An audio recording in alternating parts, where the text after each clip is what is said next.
What's up, guys? Welcome back to the channel. Today we're going to be taking a look at this Jurassic World Hammond collection Dryosaurus.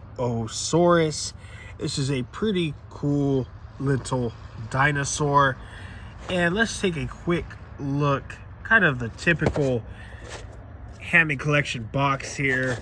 I kind of liked them better when they first came out. They've changed a few things, and it's just not as good as it used to be.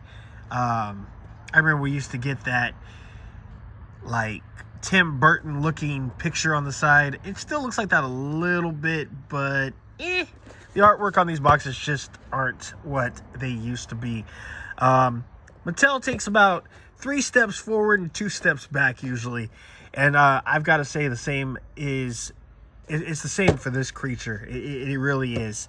We'll get into it as we get into the video. Let's get this thing out of the box. Okay, straight out of the box, the first thing I noticed is this thing looks like it stubbed its toe.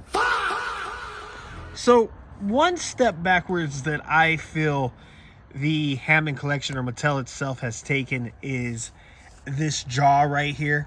The earlier versions of the smaller dinosaurs that we got actually had articulated jaw, and it would just open and close. Now we got this big, ugly, circular gap right here, and this interchangeable jaw for a closed mouth, which I'll switch them out here in a minute. And that's just kind of a negative on this thing. But a positive is I do notice this is one of the ones that we've gotten that actually has a much longer tail, which is very nice. I do really like this dinosaur. I'm not saying anything bad about it whatsoever because I really do like it.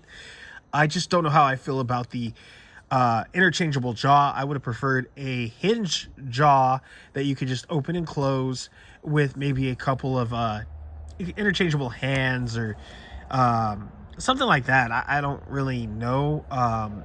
I guess they were kind of picking at straws when they did this.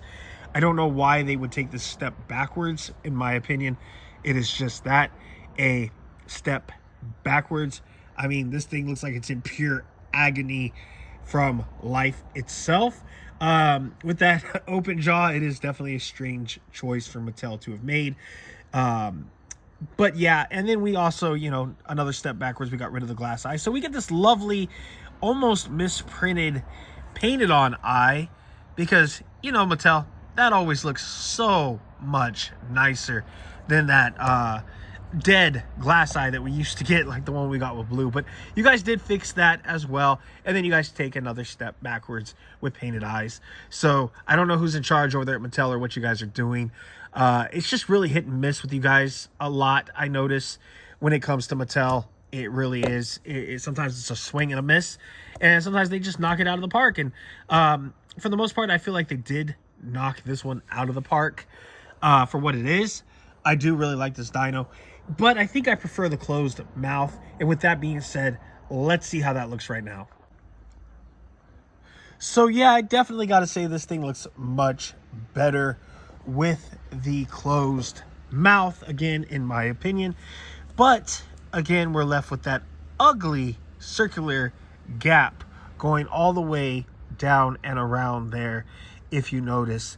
So that honestly is a little bit of a bummer for me, but pretty cool still, I guess. I mean, I can't help it. I can't really get past the hinged jaw, because now if I'm going to take this thing outside and do any kind of photography with it or anything like that, I have to remember to carry this little extra jaw, when it could have just been attached and it could have just opened and closed like it used to.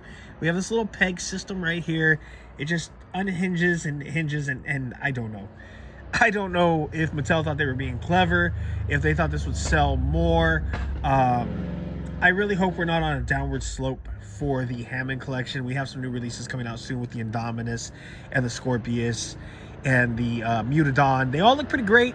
I'm still excited for them. I don't want to see this line die by any means. I really enjoy the Hammond collection line. So hopefully, as Mattel has in the past, they notice these problems and they do tend to fix them. So hopefully they will. But that's enough of a rant on that. I could go on all day about this job. But I do love this long, lovely bendy wire tail that we got.